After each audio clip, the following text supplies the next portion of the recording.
আয়াতটা আলোচনা করব, আমাদের এই আলোচনাটা খুব জটিল এবং আমাদের অনেকের গায়ে লাগবে, যেহেতু আমাকে বলছে এই বিষয়ে আলোচনা করতে।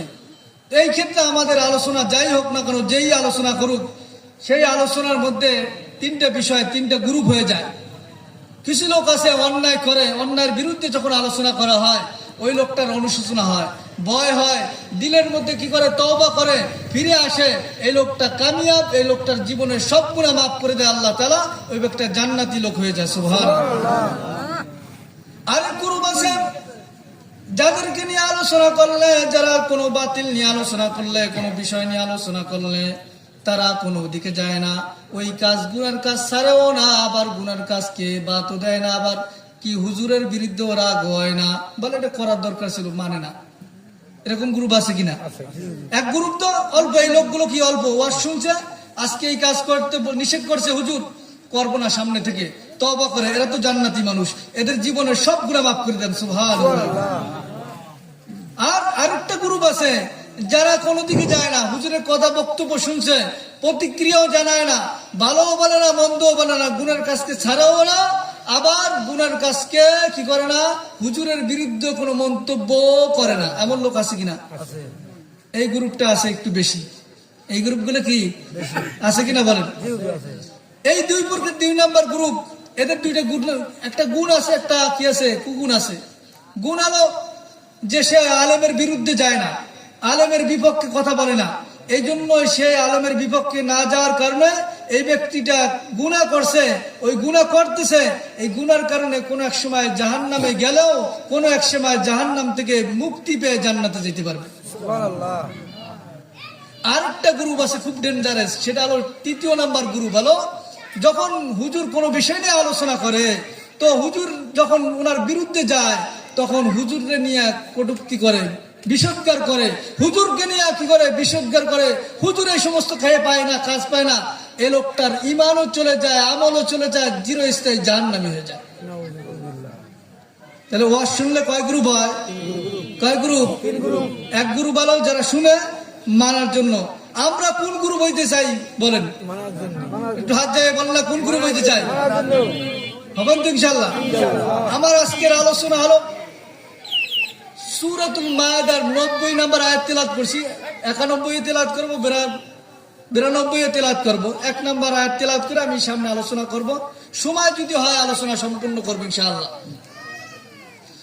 এই 90 নম্বর আয়াতে আল্লাহ তাআলা বিশেষ করে ঈমানদারদেরকে কঠিন কয়েকটা কথা বলছেন, যে চারটা কথা মানলে আল্লাহ বলছে সফল কাম হয়ে যাবে, যে চারটা কাজকে ছেড়ে দিলে সফল কাম হয়ে যাবে, সেই চার কাজ আমরা করতে রাজি আছি কিনা? কিন্তু এই চার কাজের কথা যখন আমি বলবো অনেকের দিলের মধ্যে লাগবে। কি লাগবে বলেন? এখানে সুর হবে না, কারণ এখানে আলোচনাটাই জটিল আলোচনা, এটা সমাজের প্রেক্ষাপট অনুযায়ী আলোচনা হবে। কথা বুঝছেন? আর আমার সুর নাই, দেব কোথার থেকে? কথা বুঝছেন? আজকের যে আলোচনা, আল্লাহ তাআলা ঈমানদারদেরকে ভালোবেসে আমাকে আপনাকে ভালোবেসে একটা ডাক দিছো, আমার বান্দা ও আমার ঈমানদার বান্দা, শুনে রাখো, আমি তোমাকে ভালোবেসে তোমাকে কিছু কাজ করতে বলতেছি, যেই কাজগুলো থেকে বেঁচে থাকবা তুমি সফল কাম হয়ে যাবা।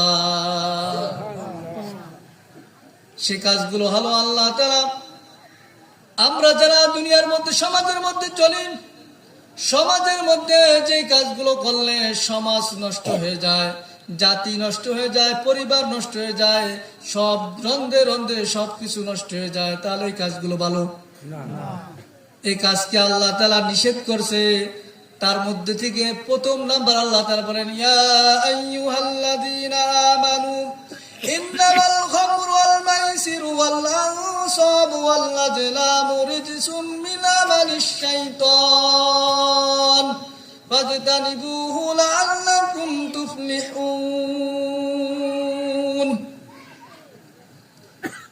আল্লাহ তাআলা বলেছেন, হে আমার আদরের উম্মত, আমার বান্দারা, মহব্বত করে ঈমানদার যখন ডাক দেয় তো আমাদের ভাষায় বাবা শোনা বলে আদর করে আল্লাহ তাআলা। আদর করে বলছেন, ইন্নামাল খামরু ওয়াল মাইসির, নিশ্চয়ই মদ এবং জুয়া, অর্থ করে আসছে খালি অনুবাদ। মদ এবং জুয়া, ওয়ালাংসব মূর্তি, ওয়ালাজলাম ভাগ্য নির্ধারণ তীর ব্যাখ্যা হবে, আপনার তর্জমা শুনে আগে। আল্লাহ বলেন রিজসুম মিন আমালিশ শাইতান, এই চারটা জিনিস হলো শয়তানের নাপাক গর্হিত কাজ। শয়তানের নাপাক গর্হিত কাজ, শয়তানের কাজ কয়টা কাজ? এক নাম্বার কি বলেন? মুদমিনুল খাবার, যারা কি ইন্নামাল খামরু মদ। দুই নাম্বার হলো জুয়া। তিন নাম্বার হলো কি বলেন? মূর্তি পূজা। এখানে ব্যাখ্যা আছে, ওদিকে আমি যাবো না, ব্যাখ্যাটা আমার সময় পাবো না। চার নাম্বার হলো ভাগ্য নির্ধারণ তীর। এই চারটা হলো শয়তানের কাজ। এই চার কাজের মধ্যে যারা লিপ্ত, তারা শয়তানের কাজের মধ্যে লিপ্ত আছে। তাহলে শয়তানের কাজের মধ্যে লিপ্ত থেকে ওই ব্যক্তি কি কোনো ভালো লোক হইতে পারে? তাহলে এইরকম সমাজের মধ্যে এই রোগে রোগী আছে কিনা? তাহলে এই রোগের চিকিৎসা করলে অসুবিধা হবে আপনাদের? হবে অসুবিধা হবে, অনেকের অসুবিধা হবে। তো তৃতীয় গ্রুপ আছে, তো দ্বিতীয় গ্রুপ না নর্মাল রয়েছে, তৃতীয় গ্রুপ আছে কিনা সমাজের মধ্যে? আছে কিনা তৃতীয় নাম্বার গ্রুপ? আল্লাহ তাআলা বলে এই দুইটা কাজ, চার কাজ করলে কি হবে? চার কাজের মধ্যে দুইটা কাজ হলো মদ এবং জুয়া। এই দুই কাজে কি করে? ইন্নামা ইউরিদুশ শাইতানু আইয়ুকিয়া বাইনাকুমুল আদাওয়াতাল বাগদা, শয়তান তোমাদেরকে চায় মদ এবং জুয়ার মধ্যে দিয়ে তোমাদের মধ্যে শত্রুতা এবং বিদ্বেষ ছড়াই দিতে চায়। আর ওয়াসুদ্দাকুম আন যিকরিল্লাহি ওয়া আনিস সালাতি ফাহাল আনতুম মুনতাহুন। আল্লাহ বলেন এই দুই কাজ যদি তোমরা করো, মদ এবং জুয়ার মধ্যে লিপ্ত থাকো, তোমাদের মধ্যে শত্রুতা পয়দা হবে, তোমাদের মধ্যে বিদ্বেষ পয়দা হবে, তোমাদের সংসার টিকবে না, পরিবারের মধ্যেও কি হবে? বিদ্বেষ, ঝগড়া, ফ্যাসাদ হবে। এক নাম্বার তাহলে বিদ্বেষ পয়দা হবে, শত্রুতা পয়দা হবে। কি করলে? মদ পান করলে বিদ্বেষ পয়দা হবে। সমাজের মধ্যে কি হবে? পরিবারের মধ্যে, দেশের মধ্যে, রাষ্ট্রের মধ্যে, প্রত্যেকটা রন্ধ্রে রন্ধ্রে সব জায়গায় বিদ্বেষ হবে, ঝগড়া ফ্যাসাদ হবে, মারামারি কাটাকাটি হবে, হানাহানি হবে এই মদ এবং জুয়ার মাধ্যমে। এটা থেকে যদি না বাঁচো, কোন সমাজের লোক ভালো থাকতে পারবে না। দুই আরেকটা লোক এর মাধ্যমে তোমাদেরকে শয়তান চায় মদের মাধ্যমে এবং কিসের মাধ্যমে? জুয়ার মাধ্যমে। আল্লাহ তাআলার জিকির থেকে তোমাদেরকে বাধা দিতে চায়। যারা মদখোর তারা কি নামাজ পড়ে? তারা জিকির করে ঠিকভাবে? এমন মদখোর আছে যে সারা বছরে ঈদের নামাজও পড়ে না, আছে কিনা? ওয়াসুদ্দাকুম আন যিকরিল্লাহি ওয়া আনিস সালাতি ফাহাল আনতুম মুনতাহুন। আল্লাহ বলেন সে তোমাদেরকে বাধা দিতে চায় না আল্লাহ তাআলার জিকির থেকে, নামাজ থেকে। তোমরা কি তারপরও নিবৃত্ত হবে না, বিরত থাকবে না? এটা হলো আয়াতের সরল অনুবাদ। এখন আপনাদেরকে মদ সম্পর্কে অল্প কিছু আলোচনা করে তারপর সামনে আগাবো, জুয়া নিয়ে আলোচনা করব। আল্লাহ তাআলা মদ সম্পর্কে, মদ এমন একটা খারাপ জিনিস যে সমাজের মধ্যে নেশাগ্রস্ত আছে, নিশায় লিপ্ত আছে, ওই সমাজের আল্লাহ তাআলা বলেন কুল্লু মুস্কির, আল্লাহ রাসূল বলেন কুল্লু মুস্কিরিন হারামুন, প্রত্যেক নিশা দ্রব্য জিনিস হারাম। শুনে রাখো, জান্নাতে যাবে না কারা? জান্নাতে যাবে না ওই সমস্ত লোক লা ইয়াদখুল জান্নাতা আকুন অমান্নানুন অমুদমিনুল খামার।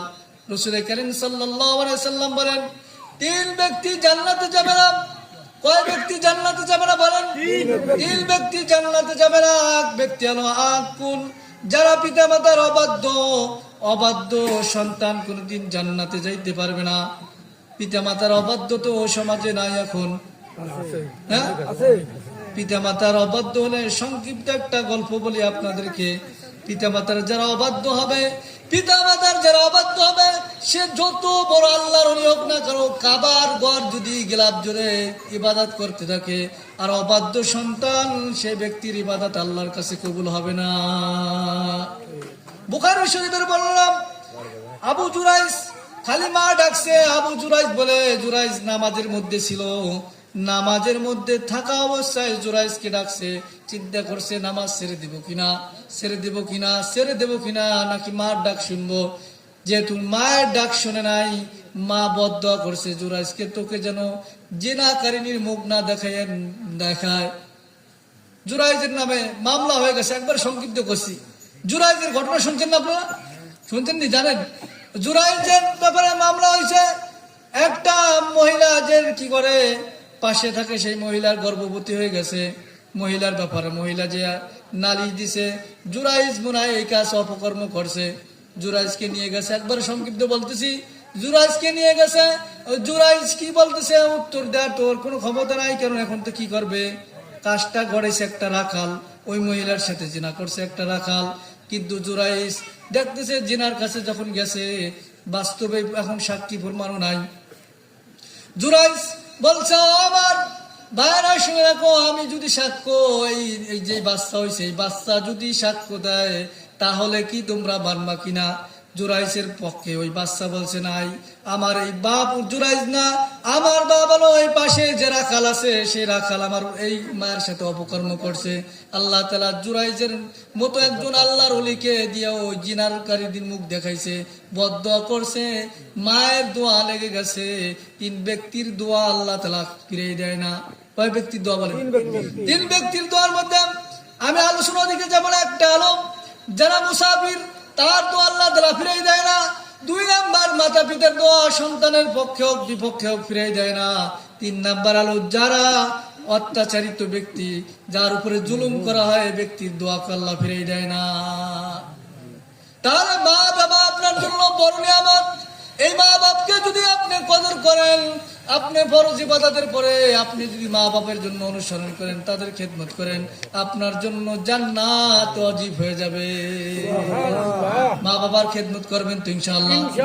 আমি ওই মা বাবার যারে যাচ্ছি না। 2 নাম্বার আর আল মান্নান। আল্লাহ রাসূল সাল্লাল্লাহু আলাইহি সাল্লাম বলেন, মান্নান যারা খোটা দেয় তারা জান্নাতে যাবে না।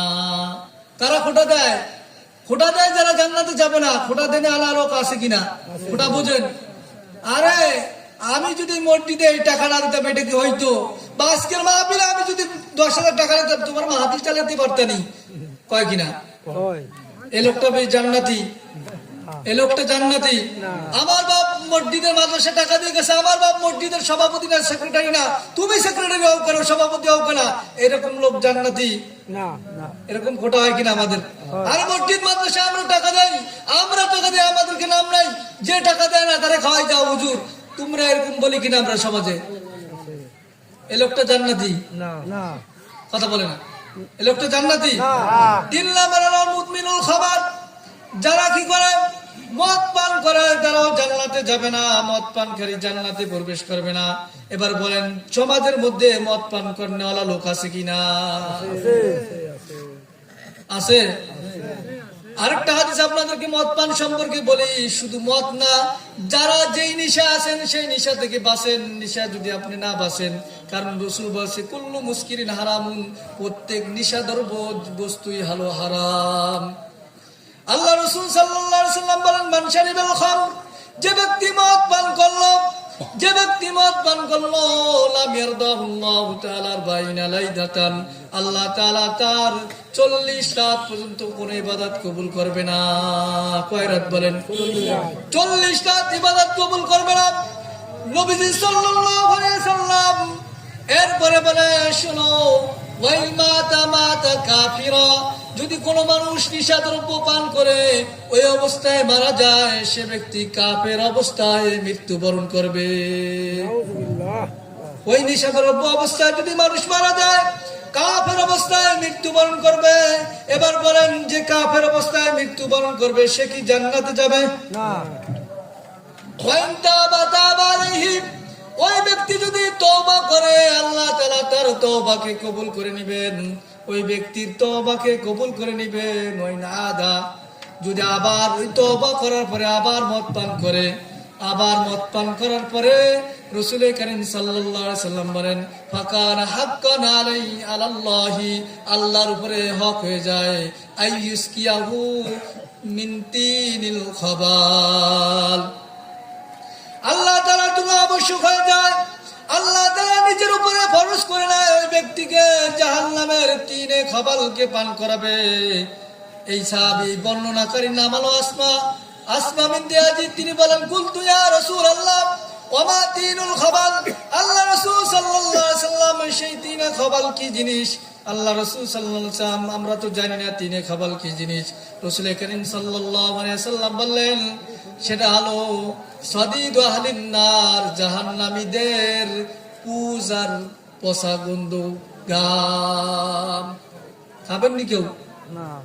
এবার যারা যেই বাবারা মদখোরদের কথা শুনলেন, তারা তো মনে হলো যে আমি মদ খাই না, আমি ভালো লোক। রাসূল যে বললেন কুল্লু মুসকিরিন হারামুন, প্রত্যেক নিশাদ্রব্য জিনিস হারাম। এবার বলেন এর মধ্যে বিড়িখোর আছে কিনা, গাঁজাখোর আছে কিনা, ট্যাবলেট খোর আছে কিনা, ফেন্সিডিল খোর আছে কিনা? কথা কয় না? আছে। যারা বলেন আছে কিনা? এরা তো জান্নাতি না। যারা বিড়ি খায় তারা জান্নাতের খাবার না, ওটা জাহান্নামের খাবার। বিড়ি খাইলে কোনোদিন পেটও ভরে না, কিছু ভরে না। কথা কয় না? লা ইসমুন ওয়ালা ইগনি মিন জু। আল্লাহ তাআলা বলেন জাহান্নামীদের একটা খাবার হবে দড়ি, সেই দড়ি আলো সেটা পেটও ভরে না, আর কি ক্ষুধাও নিবারণ করে না, মোটাও করে না, ক্ষুধাও নিবারণ করে না। বলেন যারা বিড়ি খায় তাদের খিদা নিবারণ হয় কিনা? না। খাবেন 4 প্যাকেট খেলে পেট ভরবে? তাহলে আবার 4 প্যাকেট দিয়ে আমি খেয়ে দেখো, পেট ভরবে কারো? না। খাও খাও একবারে। তাহলে যারা বিড়ি খান, যারা গাঁজা খান, যারা মদ খান, নিশ্চিত আপনি যদি তওবা না করেন, ফিরে না আসেন, ভাই আপনার হাতে ধরে, আপনার পায়ে ধরে, আপনার কাছে যদি বলেন এই মজলিসের মধ্যে ইমাম সাহেব আপনি পায়ে ধরবেন, আমি আপনার পায়ে ধরবো, ফিরে আসেন, জাহান্নাম থেকে বাঁচার জন্য আপনাকে বলতেছি। ভাবে বাঁচা যাবে না? বলেন মারা যাবে কিনা? বলেন জোরে বলেন, একটু মারা যাবে কিনা? এই জন্য আমাকে আপনাকে এই সমস্ত নিষেধদ্রব্য বস্তুকে ছাড়তে হবে। নিষেধদ্রব্য বস্তু পান করে জান্নাতে যাওয়া যাবে না। যদি জান্নাতে যাওয়া যাইতো তাহলে এর এলাকার মধ্যে যারা হুজুররা আছে তারাও মাঝে মধ্যে খাইতো। কোন হুজুর খাইছেনি কোনোদিন? কথা বলে না। যদি খায় হুজুর তাহলে হালাল হয়ে যাবে। সাপোজ মেনে নিলাম হুজুর যদি খায় তাও কি হালাল হয়ে যাবে? হালাল হবে না, যেই যা করুক না কেন। এই জন্য আপনাদের হাতে ধরি, পায়ে ধরি, বাবা এই জিনিস থেকে আপনারা ফিরে আসেন। ফিরে আসা যাবে? হ্যাঁ, 2 নম্বর পয়েন্ট হলো জুয়া। জুয়া জুয়া আমাদের সমাজে নাই। জুয়া আমাদের সমাজে তো নাই। জুয়া খোর কোনো পাওয়া যায় না, সবাই আল্লাহর ওলি ফেরেশতা। কেউ জুয়া খেলে না, খালি একটু মাঝে মধ্যে টাস খেলে। কি কয়? টাস খেলে। ওরে ভাই, টাস খেলা আলাদা তো জুয়া করে, ক্যারাম বোর্ড খেলা আলাদা, জিও খেলে না? খেলে। এবার ক্যারাম বোর্ড আলাদা বাদ দিলাম, যারা মোরগ লড়াই করে তারা জুয়া খেলে না? হ্যাঁ, যারা জুয়া খেলে না। জুয়ার হলো এমন একটা বিষয়, যারা মোরগ লড়াই করে, যারা ঘোর দৌড় করে, যারা এরকম ভাবে যার মধ্যে কোনো কি নাই, আপনার কোন দ্বিতীয় পক্ষে বা তৃতীয় পক্ষ 2 পক্ষ মিলে বাজি ধরবেন। যেমন ক্রিকেট খেলার মধ্যে বাজি ধরে, আরে আজকে খেলা হবে, যারা জিতবে আমরা 2 পক্ষের কোন এক পক্ষ কি দেবো? স্পিরিট খাওয়াবো অথবা কোকোকোলা খাওয়াবো। স্পিরিট আর কোকোকোলা না খেলে কি এখন পেট ভরে? কথা কয় না? এখন একটা কথা বলবো, এই যে আজকে ফিলিস্তিন বিজয় হলো, আলহামদুলিল্লাহ, মানে বিজয় মানে সন্ধি চুক্তি হয়েছে, একটা নিরাপত্তা 40-42 দিন 60 দিনে যে কথা হয়েছে, এটা একটা ফিলিস্তিনের সাথে একটা সন্ধি চুক্তি হয়েছে, কিন্তু এর মানে তো পুরোপুরি বিজয় হয়ে যায় নাই। আজকে যে ইসরায়েল ফিলিস্তিনের মধ্যে এত 47-48 হাজার মানুষ মারছে, এটা হলো সরকারি একটা জরিপ, কিন্তু আরো মারছে, লাখের উপরে মানুষ মারছে। কথা বলছেন নাই? এই সমস্ত মানুষদেরকে যারা মারতেছে, আর সেই সমস্ত পণ্য, সেই সমস্ত লাখ, সেই সমস্ত ইউনিলিভারের পণ্য কিনতেছি, দোকানদাররা ব্যবসা করতেছি, আর আমরা কুরাই করতেছি, কুরাই করে বলতেছি আর আমি ফিলিস্তিনের জন্য আবার মসজিদে দোয়া করতেছি। খুব ভালো লোক না? কথা বলে না? মুসলমানের বিপক্ষে আমি যাচ্ছি, ফিলিস্তিনি পণ্য কিনতেছি, স্প্রাইট কিনতেছি, লাক্স সাবান কিনতেছি, যত ইউনিলিভারের পণ্য আছে, হুইল আছে, সব ক্রয় করে আবার মসজিদে গেছে, আল্লাহ ফিলিস্তিনির কি করো, বিজয় দাও, বিজয় দাও, ফিলিস্তিনের মুসলমানদেরকে বিজয় দাও। আমি ইসরায়েলের সহযোগিতা করতেছি টাকা দিয়ে, পয়সা দিয়ে, আবার ইসরায়েলের বিপক্ষে দোয়া করতেছি। আমার কাজ কি হইলো বলেন? বোঝেন নাই? মুনাফিক না? আমি ওদিকে যাচ্ছি না। এই যে বিজয়, মানে দুই পক্ষ খেলাধুলা করেন। আপনারা যারা খেলাধুলা করেন, যারাই খেলাধুলা করে, যেই খেলার মধ্যে হার জিত আছে আর তার মধ্যে টাকা আছে, তৃতীয় পক্ষ যদি টাকা দেয় যেইগুলা খেলার মধ্যে, সেই খেলার মধ্যে তৃতীয় পক্ষ দেখ, যে পক্ষ দেখ না কেন, সেই পক্ষটা সেটা হারাম, সেই জুয়াটা হারাম।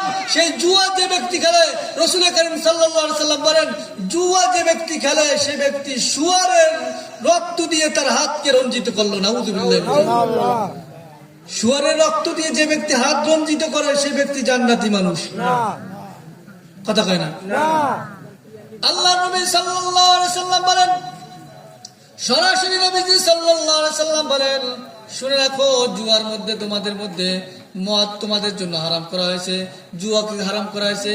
তাস যেটা আছে, কুবাতা হাদিসের মধ্যে আছে, তাফসীর ইবনে কাসিরের মধ্যে রতন হয় কি জানি কয়, ওর তাসের মধ্যে কি আছে, রুইতন নাকি আমি জানি না ভাই, আমি ওই কিতাবের ও হাসি দেখতে পড়তে, রুইতন, তাস খেলার যে রুইতন কয়, তারপরে কি কয় ও বেবি, তারপরে কি কি আছে, যারা আছে দুই একদিন কর না, আমি কোনোদিন খেলিও নাই, জানিও না, বুঝিও না, আলহামদুলিল্লাহ। এমনকি আমার জীবনে কোনোদিন খেলা দেখারও নেশা হয় নাই, আলহামদুলিল্লাহ। যারা আজকে আমাদের এই সমাজের মধ্যে অনেকে আছে খেলা দেখার নেশা আছে, ক্রিকেট খেলা দেখার নেশা, ফুটবল খেলা দেখার নেশা, এই সমস্ত খেলা দেখার জন্য যদি কোনো ব্যক্তি হারাম হওয়ার জন্য ওখানে মহিলারা নাচে না, গায় না, টিভির মধ্যে যারা পর্দায় খেলা দেখেন, আমার জানা মত যেটুকু শুনছি যে ওখানে মহিলারা কি করে, সুন্দরভাবে নাচে, তাও উলঙ্গ অবস্থায়। কথা কয় না? তাই তো টেডি প্যান্ট পরে, টেডি জামা পরে, এই অবস্থায় থাকে। এইবার বলেন, ওই মহিলাকে দেখা তো হালাল? অনেক নামাজি আছে, মুসল্লি আছে, যারা ওই খেলা দেখে আর বিশ্বকাপ আসলে চিন্তা থাকে, চেতনা থাকে, আমার বিশ্বকাপ যেই দল আমি নিছি, আর্জেন্টিনা নেই, ব্রাজিল নেই, অথবা ভারত নেই, পাকিস্তান নেই, এর জন্য দোয়া করতে হবে। দোয়া না করলে তার জন্য আমার কি হবে না, হক আদায় হবে না। মুসলমান পাকিস্তান আর মুসলমানের পক্ষে দোয়া করতে হবে, ভারত বিধর্মী তার বিপক্ষে দোয়া করতে হবে, অথবা ভারতের পক্ষে রয়েছে এবার মুসলমানের বিপক্ষে দোয়া করতে হবে। দোয়া না করলে হক আদায় হবে না। খোদার কসম দিয়ে বলি, এই খেলাটাকে যদি হারাম মনে করে, এই খেলাটাকে যদি হালাল মনে করে দোয়া করেন, হালাল মনে করেন অথবা না করেন, তার পক্ষে যদি দোয়া করেন ইমান থাকবে না। কথা বলেন নাই? ইমান কেউ কথা বলেন, ইমান থাকবে তো? খেলা কর নাই আমাদের সমাজের মধ্যে, অনেকে আছে খেলা দেখে না, একটু খেলা নিয়ে মাতামাতি শুনতে চায়, সেটা হলো যে এফএম রেডিওতে শুনতে চায়, অমুক দেশ খেলা আছে, একটু দেখে শুনি, খবরটা শুনি। এই শোনাটাও রাসূল করিম সাল্লাল্লাহু আলাইহি সাল্লাম, বুখারী শরীফের হাদিস। আল্লাহ রাসূল সাল্লাল্লাহু আলাইহি সাল্লাম আল্লাহ রাসূলকে বলেছে, আল্লাহ রাসূল, মা তাকুল কাইফা তাকুলু, আপনি কি বলেন যে এমন কিছু লোক আছে যারা তাদের সাথে মিলে নাই কিন্তু তাদের সাথে আছে। আল্লাহ রাসূল সাল্লাল্লাহু আলাইহি সাল্লাম বলেছে, তারা তাদের সাথে দেখে নাই, সাক্ষাৎ হয় নাই, তাদের সাথে আছে, তাদেরকে ভালোবাসে, মহব্বত করে। তার মানে এমন লোক আছে যাদেরকে আমরা দেখি নাই, তাদেরকে ভালোবাসি, মহব্বত করি। রাসূল বলেন, যে যাকে মহব্বত করবে, আলমারু মা মান আহাব্বা, যে যাকে মহব্বত করবে কিয়ামতের ময়দানে তার সাথে উঠবে। এখন যদি আপনি কোনো বিধর্মীকে, কোনো খেলোয়াড়কে, কোনো দেশের জাতীয় পতাকাকে ভালোবাসেন, তাদের সাথে আপনি জান্নাতে যাবেন না জাহান্নামে যাবেন? একজন আল্লাহ রসুলের সাথে যদি মহব্বত করেন, আল্লাহ ওলাদের সাথে মহব্বত করেন, ওলামায়ে কেরামের সাথে মহব্বত করেন, তাদের সাথে কি করেন না দেখো, আমেরিকা একজন বড় আলেম আছে বা পাকিস্তান একজন বড় আলেম আছে, তাকে কোনোদিন দেখেন নাই, মহব্বত করেন, ভালোবাসেন।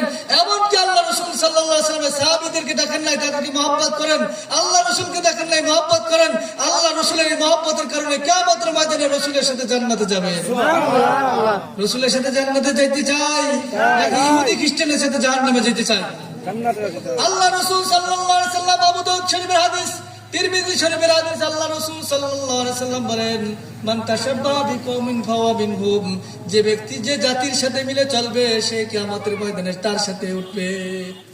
আরেক হাদিসের মধ্যে আছে মান তাশাব্বাহা বিগায়রিনা ফালাইসা মিন্না, যে জাতি যে গোষ্ঠী অন্যের সাথে তার মিলিয়ে চলবে, সমাজ মিলিয়ে চলবে, সে জান্নাতে যাবে না, সে আমাদের অন্তর্ভুক্ত হবে না, আমার উম্মত হবে না।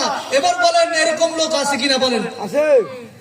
এরপর বলেন জুয়ার যে খেলা বলতেছিলাম, এই যে জুয়া, আমরা গরু লড়াই খেলি, আমাদের সন্তানদেরকে শুয়ারের রক্ত দিয়ে রঞ্জিত করতেছি আমরা। ঠিক। বাবা আপনাদের বিরুদ্ধে বললাম, আমার জীবনে আমার বাড়ি মাদারীপুর, আপনি মাদারীপুর খোঁজ দিবেন, এবং আমি যেই জায়গা থাকি রাজুর থানার, আমার জীবনে আমি দেখিনি মোরগ লড়াই হয়। আপনারা সেখানে এখনো খোঁজ নিতে পারেন, খোঁজ নিয়ে কোনো দূরের ব্যাপার না। রাজুর বাড়ি আমার, রাজুরের আমগ্রাম ইউনিয়নের বাড়ি, আপনি যে খোঁজ দেন, আমার জীবনে শুনি নেই মোরগ লড়াই হয়, এখানে এসে শুনতেছি মোরগ লড়াই। কথা বুঝছেন? আমি কিরে আল্লাহ, আমি কিন্তু দেখেও নাই, আমি জানছি মোরগ লড়াই হয়, কারণ ওখানে যেহেতু কোনো ব্যক্তি দেখার দিয়ে তো যায়, তাহলে ওই দলের মধ্যে অন্তর্ভুক্ত হয়ে যাবে। আমি দেখিও নাই কোনোদিন, শুনছি শুধু এই এলাকায় বেশি। ওই দেশের মোরগ লড়াই লাগে না। কথা বুঝছেন? আল্লাহ তাআলা বলেন, এখানে একটা আয়াত বলে আপনাদেরকে, ইবাদুর রহমান, আল্লাহ তাআলা নেককার বান্দাদের কিছু আলামত আছে, রহমানের কিছু বান্দা আছে, তার একটা গুণ হলো ওয়াইদা মারু বিল্লাহি মারু কিরামা। আল্লাহ তাআলা বলেন, আমার বান্দারা শুনে রাখো, ইবাদুর রহমানের যারা বান্দা হবে, তারা কোনোদিন কি করবে না, কোনো জুয়ার ময়দানে যাবে না, কোনো মূর্তি পূজার কাছে যাবে না, কোনো গান বাজনার কাছে যাবে না, কোনো রং তামাশায় যাবে না। যারা আল্লাহর খাঁটি বান্দা হইতে চায়, তারা এই সমস্ত জায়গায় যাবে না। যদি যায়, সে ব্যক্তি তাদের সাথে জাহান্নামে যাবে। এজন্য আমাদেরকে আল্লাহ তাআলা ইসলামে খেলা বৈধ করছেন। কিছু খেলা আছে 4 শর্তে, শরীর চর্চার জন্য 4 শর্তে যদি আপনি খেলেন, তাহলে আপনি খেলাটা হালাল হবে, বৈধ হবে। 4 শর্তের এক শর্ত হলো, কোনো খেলা যেন কোরআন হাদিসের বিরুদ্ধে না যায়। কথা বোঝেন নাই?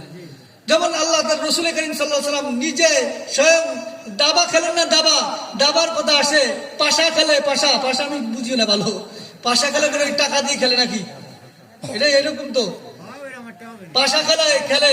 এরপরে কি করে, যারা কি করে তোমার যে পাশা খেলে, জুয়া খেলে, রাসূল করিম সাল্লাল্লাহু আলাইহি ওয়াসাল্লাম বলছেন, এই সমস্ত লোকরা জান্নাতে যাবে না।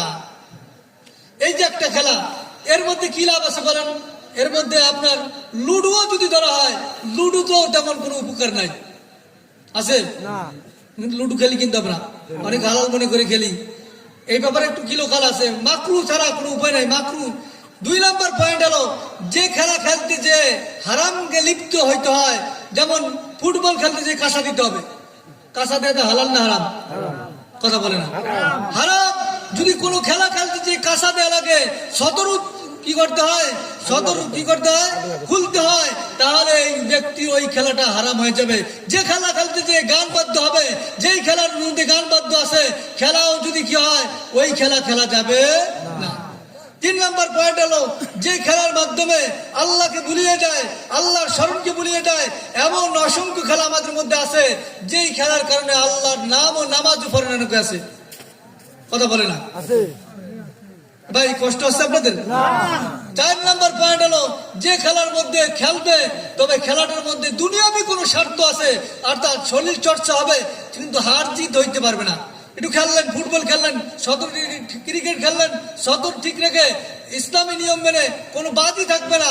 সেখানে যদি আপনি শরীর চর্চার জন্য 15-20 মিনিট খেলেন, কিন্তু খেলতে খেলতে আসরের নামাজের পরে খেলা শুরু করছেন, আসর শেষ, মাগরিব শেষ, কিন্তু নামাজের দিকে নাই, এই খেলাটাও যদি হালাল হয় শরীর চর্চার জন্য, এটাও হারাম হয়ে যাবে। ঠিক। কথা বলছেন নাই? এরকম কাজ আছে কিনা আমাদের? তো আমরা যারা কি করতে চাই, জান্নাতে যাইতে চাই, শয়তানের কাজকে পতঙ্গ অনুসরণ করতে চাই না, আমাদের জন্য হলো এই মোরগ লড়াই করা যাবে, ঘোড়াদৌড় করা যাবে, তারপর ড্যান্স করা যাবে, যাত্রাপাল দেওয়া যাবে, এই সমস্ত বিরুদ্ধে আমরা যাব। যে মুসলমান করবে, বুঝানোর চেষ্টা করব, ওনার কারণে আল্লাহর গজব, আল্লাহর শাস্তি। এখানে যদি আমাদের আর মোরগ লড়াই আমাদের এই সমাজের মধ্যে কেউ করবে না, যেই বাপ মা করতেছেন, ওই টাকাটা হারাম হবে, ওই খাওয়াটা হারাম হবে, যারা ওখানে যাবেন সবার জন্য হারাম হবে। এরকম ভাবে মদের মধ্যে 10টা জিনিস হারাম আছে। যে ব্যক্তি মদ খায়, মদ স্বয়ং আল্লাহ তাআলার অভিশাপ। যে ব্যক্তি মদ পান করে, তার উপর অভিশাপ। যে ব্যক্তি মদ পরিবেশনা করে তার উপর অভিশাপ, যে ব্যক্তি মদ কি করে আমদানি করে তার উপর অভিশাপ, যে ব্যক্তি কি করে অন্য জায়গা থেকে কি করে রপ্তানি করে সে ব্যক্তির উপর অভিশাপ, যে ব্যক্তি মদ কি করে নিগ্রাস সে ব্যক্তির অভিশাপ, যে ব্যক্তি কোনো কি করে এ মদ দিয়ে কি করে বেচাকেনা করে তার উপর অভিশাপ। এরকম ভাবে যত এরকম 10টা গুনাহ আছে। তাহলে মদে যদি এরকম গুনাহ হয়, আপনি গুনার কাজে যদি সহযোগিতা করেন, আপনি ওই গুনার কাজে না গেলেও গুনার কাজে কি আপনি শামিল হয়ে যাবেন। আরেকটা বিষয় হলো যে আমাদের সমাজের মধ্যে অনেকে আছি যে আমাদের কি করি গুনার যে কাজগুলো আছে সেই কাজগুলোর মধ্যে আমরা অনেক সময় খুশি প্রকাশ করি। আবু দাউদ শরীফের মধ্যে হাদিস আছে, আল্লাহ রাসূল সাল্লাল্লাহু আলাইহি সাল্লামকে প্রশ্ন করেছেন, আল্লাহ রাসূল, এক ব্যক্তি গুনার কাজের মধ্যে লিপ্ত, গুনার কাজের মধ্যে লিপ্ত কিন্তু দিলের মধ্যে ভালো না, অনেক সময় আছে চাপে পড়ে যায় কিন্তু দিলে পছন্দ করে না, ফাকারিহা ওয়ান কারাহা। আল্লাহ রাসূল সাল্লাল্লাহু আলাইহি সাল্লাম বলেছেন ফাকাদ গাবানহা, সে ওই ব্যক্তি তো ওখানে যদি থাকো তারপরে জোর করে নিয়ে গেল ওই ব্যক্তি দলভুক্ত না। আবার কিছু লোক আছে ওই গুনার কাজে নাই, গুনার কাজে কি নাই লিপ্ত নাই, কিন্তু ওই গুনার কাজকে সমর্থন করে, ও ভালোবাসে, ওই লোকটাকে সমর্থন করে। আল্লাহ রাসূল বলেন ফাকাদ শাহিদা আনহা, সে ব্যক্তি ওইখানে উপস্থিত আছে, ওর মধ্যে দলভুক্ত আছে। আমরা আমাদের অনেক সময় ফাসিককে প্রশংসা করি, গুনাহগারকে প্রশংসা করি, আমাদের অনেক আলেমরা প্রশংসা করে। ফাসিক বোঝেন যে আল্লাহর নাফরমানি করে, কোরআন হাদিসের বিরোধিতা করে। মদ যে খায় সে কি হয়? আল্লাহর ওলি ফাসিক। অনেক সময় যে জুয়া খায়, যে নারী নিয়ে থাকে, যে মদ নিয়ে থাকে, ইয়াবা নিয়ে থাকে, টাস নিয়ে থাকে, গাঁজা নিয়ে থাকে, সেই লোকটার প্রশংসা করি আমরা, বলি ও ব্যক্তি খুব শক্তিশালী, ওই ব্যক্তিটা খুব ক্ষমতাশালী, ওই ব্যক্তিটা খুব ভালো, বুকের পাটা আছে, ওই ব্যক্তির ক্ষমতা আছে, তার পক্ষে আসি। এরকম ক্ষমতাদারের সাথে থাকলে কিয়ামতের ময়দানে তার সাথে আপনি জাহান্নাম হয়ে যাবেন। আমরা কিন্তু আল্লাহ রাসূল বলেন যে ব্যক্তি কোন ফাসিকের প্রশংসা করে, ওয়াদিবার রব ইহতাজ্জাতিল আরশ, আল্লাহ তাআলা রাগ হয়ে যায়, আল্লাহর আরশ প্রকম্পিত হইতে থাকে। আমরা ফাসিকের প্রশংসা করি কিনা বলেন? ঠিক করি কিনা বলেন? এ প্রশংসা করা যাবে না। ভাই আমার কথা কষ্ট পাচ্ছেন আপনারা? তাহলে আমরা কোনো ফাসিকের পক্ষে নাই, কোনো গুনাহগারের পক্ষে নাই, জালেমের পক্ষে নাই। আমার আয়াতের অনেক ব্যাখ্যা ছিল, যেহেতু আমার সময় কম, 30 বেজে গেছে আপনাদের নামাজের সময়। আমার আর 2টা পয়েন্ট ছিল, এই পয়েন্টের মধ্যে আল্লাহ তাআলা কত সুন্দর কথা। এই জুয়া খেলে যারা মদ খেয়েছে দেখেন, এদের কারণে সমাজের যত গ্যাঞ্জাম ফ্যাসাদ বাজে কিনা। কার কথা? আল্লাহর কথা। আল্লাহ বলছেন ইন্নামা ইউরিদু শাইতানু আন ইউকিয়া বাইনাকুমুল আদাওয়াতা ওয়াল বাগদা। যারা মদ এবং জুয়া খেলে, যারা এই কাজগুলো করে, আল্লাহ তাআলা তাদের মধ্যে শত্রুতা ধরে দেয়, তাদের মধ্যে বিদ্বেষ পোষণ করে দেয়। এবং দেখবেন যারা মদ খায় তাদের পরিবারের কোনো মদখোরের পরিবার ঠিকভাবে নাই, সব তালাক প্রাপ্তা। যারা জুয়া খেলে তাদের বাড়িতে কোনো জুয়া নাই।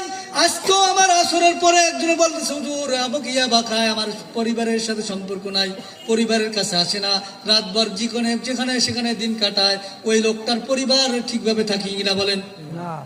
ও থাকে আরেক জায়গায়, ওর বউ থাকে আরেক জায়গায়, আমার ওর কাছে ওই মাতাল অবস্থায় তালাক দেয়, গাঁদা খেয়ে এসে তালাক দেয়। যারা জুয়া খেলে, জুয়ার নিশায় তার বউরে পর্যন্ত বন্ধক রাখে, জুয়ার ফোড়ে রাখে। বলেন কথা ঠিক কিনা? রাখে কিনা বলেন? তাহলে বউ তালাক দিল কিনা? অনেক বউ আছে আমার জানা মতে। আমি কিন্তু এলাকায় ফতোয়া লিখি, আমি এই তালাকের বিষয়ে, এই ফতোয়ার মধ্যে আমার জানা মতো অসংখ্য লোক আছে, রাত্রি খেলা দেখতে গেছে, পরের দিন এসে বছর 3 তালাক দিয়েছি। কথা বুঝুন নাই? গুণের মধ্যে লাভ হয়েছে না ভাই? এটা লাভ হয়েছে? আপনি যারা এই গুনাহ করছেন, যারা এই খেলার মধ্যে আছে, লিপ্ত হয়ে যায়, তাদের একজনের প্রায় বউ ঠিকভাবে নাই, হয়তো বা এরকম কিভাবে অন্যায় কাজ করতেছে। তাহলে বউ যে ঠিক নাই, সন্তান যেগুলো হবে আল্লাহর ওলি হবে না, ওর মধ্যে থেকে ভালো কথা শুনবে না। এই জন্য আমি আপনাদেরকে হাতে ধরি, পায়ে ধরি, আমাদের সমাজকে সংস্কার করতে হলে ইমাম সাহেব যেটা বলছেন, আমার কথাটা আমাকে দেশে এই বিষয়ে আলোচনা করতে। আমি ভাবছিলাম একটা আলোচনা আয়াত নিয়েছিলাম, একটা সুন্দরভাবে আলোচনা করবো, একটা জান্নাত জাহান্নামের সুন্দর একটা 10টা পয়েন্ট নিয়ে আলোচনা নিয়েছিল, কিন্তু আমাকে এই বিষয় দিয়েছে, এই জন্য এই বিষয়ে বলছি। আপনারা কষ্ট পাইছেন? এটা মানা দরকার কিনা বলেন? আপনারা কোন গ্রুপ হবেন? প্রথম গ্রুপ না দ্বিতীয় গ্রুপ না তৃতীয় গ্রুপ? প্রথম গ্রুপ মনে আছে তো? যারা হুজুরদের আলোচনা শুনে আলোচনা শুনে মানে তওবা করে আল্লাহ তাআলা তাদেরকে জান্নাতি মানুষ বানিয়ে দিবেন। যারা কি করে আলোচনা শুনে কোনো বিরূপ মন্তব্য নাই, হুজুরের বিরুদ্ধে কয় না, আবার ওই গুনাহ ছাড়েও না, এই লোকটা জাহান্নামে যাবে, তবে কোন এক সময় ফিরে এসে আল্লাহ তাআলা মাফ করলে করতে পারে, জান্নাতে যাবে। কিন্তু আরেক গ্রুপ আছে হুজুরদের সাথে বিদ্বেষ পোষণ করে, আজকের এই আলোচনা শুনে অনেকে বলবে হুজুর মানে আমার বিরুদ্ধে কইছে। যারা খায় তারা কি কবে কবে কিনা বলেন, যারা খায় যারা করে তারা কবে হুজুর মানে আমার বিরুদ্ধে কইছে। ভাই আপনার বিরুদ্ধে না, যে করেন তার হাতে ধরি পায়ে ধরি, স্টেজের মধ্যে আসেন, আপনার পা ধরে আমি কানবো, আপনার পা ধরে মাপ চাবো, ফিরে আসেন, তওবা করেন, আপনি জান্নাতি মানুষ হন, এটা আমাদের কাম্য। কি ভাই, আপনাদের ফিরে দিয়ে তো কোনো লাভ নাই। এজন্য আপনাদের সকলের কাছে আমি যেহেতু এলাকার ইমাম, যে কথাগুলো বললাম সকলের আমার ফিরে আসা দরকার কিনা বলেন, আমল করা দরকার কিনা। আর বিড়ি খোর যারা হাসি সবাই বিড়ি ছেড়ে দেয় ভাই। আপনারা নামাজ পড়েন অনেকে, তারপর একটু না টান দিতে ভালো ঠে না, কথা বলে না, একটু ছাড়েন ভাই। আপনাদেরকে ছাড়তে বলতেছি, হাতে ধরি পায়ে ধরি ছেড়ে দেন। আল্লাহ তাআলা আমরা যতটুকু আলোচনা করলাম আয়াতের উপরে আমল করার তৌফিক দান করুক। ওয়া আখিরু দাওয়ানা আলহামদুলিল্লাহি রাব্বিল আলামিন।